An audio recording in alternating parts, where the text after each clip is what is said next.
आइए कुछ ब्रिटिश शासन पढ़ते हैं। जैसे पहला दिया है बंगाल का पहला गवर्नर। बंगाल का जो पहला गवर्नर है रॉबर्ट क्लाइव। इसी तरह से बंगाल का अंतिम गवर्नर लॉर्ड विलियम बेंटिंक। जो अंतिम गवर्नर है, ध्यान दीजिए, बंगाल का पहला गवर्नर जनरल, यानी पहले जो गवर्नर था अब जो है गवर्नर जनरल बन गया। और बंगाल का पहला जो गवर्नर जनरल होगा वारेन हेस्टिंग होगा। बंगाल का अंतिम governor general lord William Bentinck. Bharat का पहला गवर्नर जनरल, यानी यहां से है कि बंगाल का अंतिम governor general lord William Bentinck, तो भारत का पहला governor general lord William Bentinck ही बनेगा।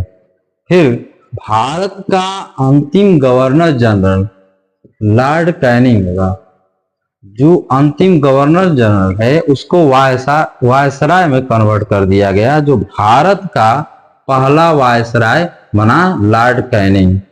और भारत का अब अंतिम वायसराय कौन होगा, तो लॉर्ड माउंटबेटन। अब इस वायसराय को स्वतंत्र भारत का पहला गवर्नर जनरल बना दिया गया है। स्वतंत्र भारत का पहला गवर्नर जनरल लॉर्ड माउंटबेटन।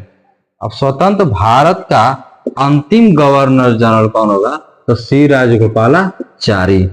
स्वतंत्र भारत का पहला भारतीय बात करेगा, भारतीय, तो भारतीय गवर्नर जनरल कौन होगा, श्री राजगोपालाचारी। यहां से मोस्ट इंपॉर्टेंट क्वेश्चन आपको आ जाएंगे।